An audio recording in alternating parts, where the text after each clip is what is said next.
오늘의 큐티 말씀은 누가복음 20장 41절부터 21장 4절까지입니다. 제목 중심을 보시는 하나님. 먼저 앞뒤 문맥을 살펴보겠습니다.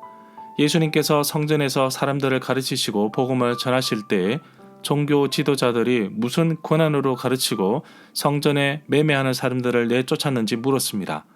예수님은 그들의 질문에 바로 답하지 않으시고 답변하기 어렵고 곤란한 질문으로 역질문하셨습니다.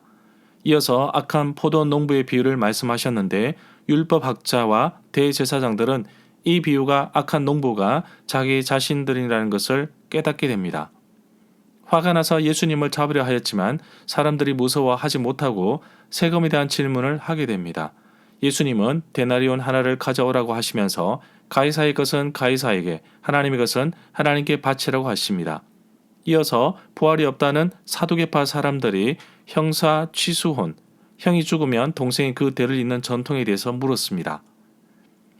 예수님은 부활이 이 땅의 조건과 같지 않다고 말씀하셨고 죽지만 모든 것이 끝이 아니라 살아계신 하나님과의 관계가 여전히 있음을 말씀하셨습니다. 누가복음 20장 후반부에서 예수님은 사람들이 왜 그리스도를 다윗의 아들이라고 하는지 질문을 하게 됩니다. 다윗의 아들은 메시아를 부를 때 사용하는 호칭이라고 할 수 있습니다.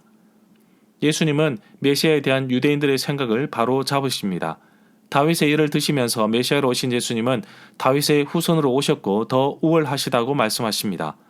모든 백성들이 듣고 있을 때 예수님께서 제자들에게 율법학자들을 주의하라고 하십니다. 겉모습과 속이 다른 위선적인 모습을 담지 말라고 하십니다.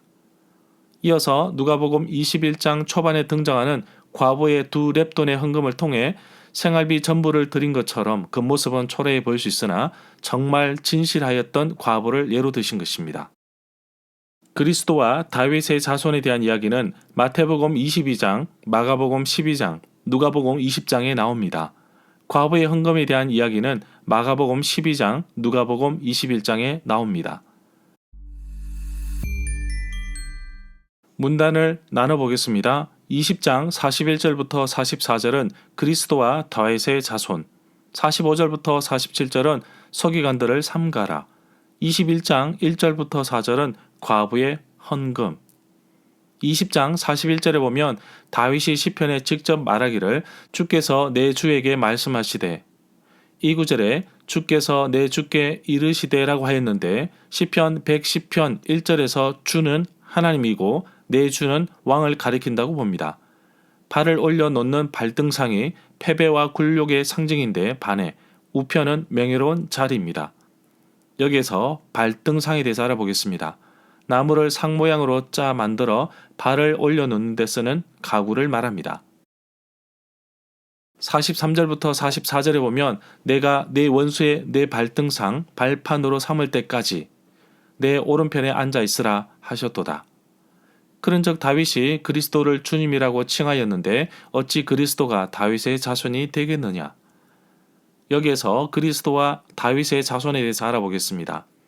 예수님께서는 이제 주도권을 가지고 만일 그리스도가 다윗의 자손 문자적으로 아들이어야 한다면 그는 다윗보다 열등한 존재라는 것을 보여준다고 봅니다.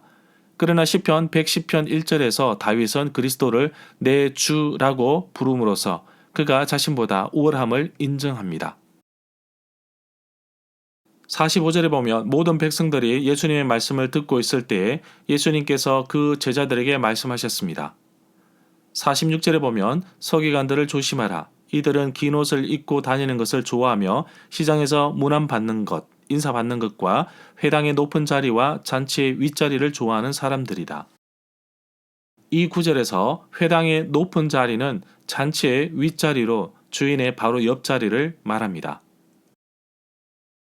47절에 보면 그들은 과부의 재산을 삼키며 외식으로 남에게 보이려고 길게 기도하는 사람이다. 또 그들은 더 엄중한 심판을 받을 것이다. 여기에서 서기관들을 삼가라 라는 말에 대해서 알아보겠습니다. 예수님께서는 제자들에게 서기관들을 향한 경고를 하십니다. 그들은 자신들의 종교적이라고 주장하지만 그들의 행위로 볼 때 그것은 거짓이라는 것입니다. 누가복음 11장 43절에 나오는 바리새인들을 향한 비슷한 비난이 있습니다. 21장 1절에 보면 예수님께서 부자들이 헌금함에 헌금을 넣는 것을 보셨습니다. 이 구절의 의미하는 성전고는 성전의 보물창고를 가리키는 것으로 보는데 여인들의 뜰에 있었습니다. 이 창고에는 누구나 접근할 수 있는 헌금함이 있어서 여러 가지 목적의 헌금을 거기 넣을 수 있었습니다. 이 구절에서 말하고 있는 헌금함은 성전 바깥에 있는 여자들의 뜰에 있었는데 사람들이 헌금할 수 있도록 13개의 헌금함이 놓여 있었다고 합니다.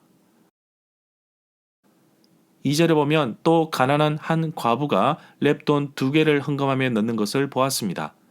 렙돈은 동전의 명칭입니다. 3절에 보면 예수님께서 말씀하시기를 내가 참으로 너희에게 말한다. 이 가난한 과부는 다른 모든 사람들보다 많이 헌금을 하였다. 4절에 보면 부자들은 풍족한 가운데 헌금을 하였지만 이 가난한 과부는 그 가난한 중에서 자기가 가지고 있는 생활비 전부를 넣었다. 이 단락 1절부터 4절 단락에서 말하고 있는 것은 가난한 과부의 헌금인데 중요한 것은 예물의 많고 적음이 아니라 하나님께 얼마나 아낌없이 헌신하며 드리는가의 여부입니다. 절마다 상세한 설명과 구절 해석, 핵심 내용과 중심 줄거리는 네이버 블로그에 올려져 있습니다. 내게 주시는 교훈입니다. 오늘 말씀은 2가지 이야기이지만 또한 한 가지 문맥으로 볼 수 있습니다. 계속해서 예수님 반대편에서 공격해오는 사람들도 잠잠해진 상황에서 이제 예수님께서 질문을 사람들에게 던집니다.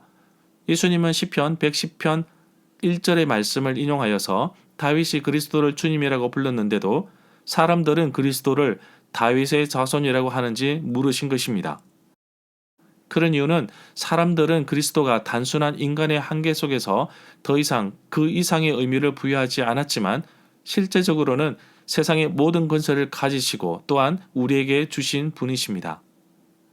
과부와 부자의 이야기에서 눈여겨볼 것은 이 이야기의 중요한 사람은 바로 가난한 과부이고 중요하게 보이려고 하는 사람은 바로 부자입니다. 예수님의 가치 기준은 헌금의 양이 아니라 질적인 부분이었습니다. 분명한 것은 부자들이 헌금을 했는데 그것이 잘못되었다는 것이 아닙니다. 만약 부자들이 정성껏 헌금을 하였다면 정말 잘한 것이며 명예와 주의를 끌기 위해 헌금을 하였다면 그것은 잘못된 것입니다. 헌금의 양보다 중요한 것은 마음가짐이라고 할 수 있습니다. 구약시대 번제물을 드릴 때의 규정이 까다롭지만 소나 양으로 제사를 드릴 수 없는 가난한 사람들은 비둘기로 제사를 드렸습니다. 하나님은 우리의 중심을 알고 계시며 보시는 분이십니다. 오늘 말씀처럼 가식적으로 살아가는 서기관들처럼 중요하게 보이기 위해서 살아가시겠습니까? 아니면 자신의 생활비 전부를 드렸던 진실하고 아름다운 과부처럼 중요한 사람이 되시겠습니까? 여기서 놓치지 말아야 할 것은 헌금의 양이 아니라 삶을 드린다는 부분입니다. 오늘 말씀에 다른 사람의 시선에 중요하게 보이려는 한 사람들도 있습니다. 그런가 하면 가난한 과부는 사람들의 눈에는 아무런 가치가 없는 사람처럼 보이지만 이 과부의 삶에는 하나님에 대한 사랑이 생생히 살아 움직이고 있습니다. 과부는 자신이 가진 마지막 것을 하나님께 다 드리고 맡겼습니다. 그리고 하나님으로부터 자신의 삶을 보장을 기대합니다. 나의 삶을 하나님께 맡긴다는 것은 정말 쉬운 결단이 아닙니다. 그럼에도 불구하고 하나님께 나의 삶을 맡기고 순종하며 나아갈 때는 하나님께서 나의 삶을 이끄시고 지켜주십니다. 결단해 보십시오. 하나님은 그 순종의 첫 발걸음을 축복해 주십니다. 오늘 하루도 하나님께 나의 삶을 맡기고 하나님께서 이끄시는 대로 살아가는 하루가 되기를 축복합니다.